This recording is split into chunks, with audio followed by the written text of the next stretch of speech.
el Sindicato de Técnicos de la Hacienda Pública de la Agencia Tributaria, donde afirman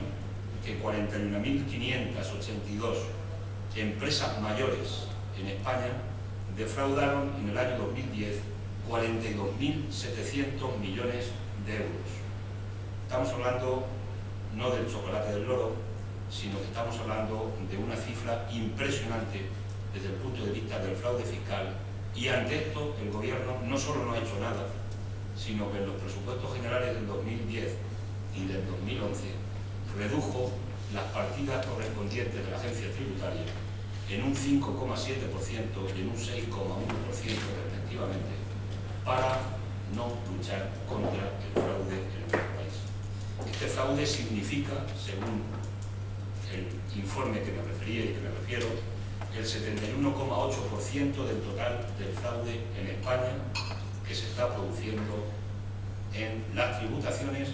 que corresponde hacer a empresas, autónomos, a grandes empresas, en definitiva a todo lo que se mueve desde el punto de vista económico. Un dato que también aporta el informe es que las empresas que facturan más de 180 millones de euros tributan 4,5 puntos menos que aquellas que facturan entre 6.000 y 60.000 euros. La moraleja es evidente: las grandes empresas no tienen control suficiente por parte de la Hacienda Pública, son las que más fraude están haciendo en España frente a las pequeñas empresas, las pymes y los autónomos, que son, en este caso, los más controlados por parte de la agencia tributaria. Es decir, la lupa del Estado está puesta sobre las rentas del trabajo, sobre las pymes y los autónomos, y no está puesta sobre las grandes bolsas de fraude que, reitero, según este informe, están en estas 41.582 grandes empresas en nuestro país. La tercera cuestión que queremos comentar es la tercera medida, que es una rebaja, y que parece que es la medida estrella, una rebaja del 4% del IVA a las personas que compren una vivienda nueva, no usada, por tanto,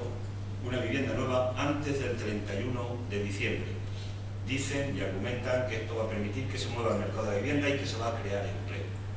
Yo creo que ni lo uno ni lo otro va a funcionar con esta medida. Nosotros lo calificamos como un regalo de los impuestos públicos a la banca y a los promotores urbanísticos, porque no va a comprar una persona probablemente una vivienda, porque en una operación de 150.000 euros que pueda costar una vivienda hipotética se vayan a ahorrar 6.000 euros. Eso no va a llevar a una persona a que se compre la vivienda. El precio de la vivienda en España no está acorde con la inmensa mayoría de los salarios que tienen los trabajadores y que tenemos los trabajadores y trabajadoras. Ese es el auténtico fondo del problema. Y valga como ejemplo, el ejemplo que ha puesto, y valga la redundancia, el señor Blanco, que ha dicho que una vivienda de 200.000 euros, una persona con este 4% de ahorro se podría ahorrar 8.000 euros. Y suena una cifra hasta bonita, 1,5 millones de las antiguas pesetas, se podía ahorrar casi 1,5 millones, 1.300.000 y 5.000 pelas, una persona en la compra de una vivienda. Pero hemos hecho una cuenta viniendo por el camino, y una vivienda de 200.000 euros a 20 años, a un 6% de interés, sale una letra mensual de 1.472 euros. Eso significa, que es lo que queríamos decir al principio, que es muy difícil que con los salarios que tenemos en España pueda haber un mercado de compra de vivienda, por mucho que rebajen del 8% del IVA al 4%. Y además excluyen la vivienda usada, con lo cual lo centran únicamente en el stock de viviendas que tienen los bancos, que son los mayores propietarios de viviendas no usadas del país, y que son los promotores urbanísticos, que siguen teniendo créditos importantísimos sin pagar, porque hay un stock importante de vivienda. Para nosotros la alternativa no viene por bajar el IVA, no viene por poner dinero de los impuestos del Estado, y además en tiempo de crisis, en tiempo de recortes para recortar el déficit público que tenemos, ¿cómo es posible que se les continúe regalando dinero a los promotores urbanísticos y a la propia banca en la filosofía, insisto? Porque en el fondo no creo que vaya a funcionar. la medida. Para nosotros el planteamiento es que las viviendas que están vacías en manos de los promotores y los bancos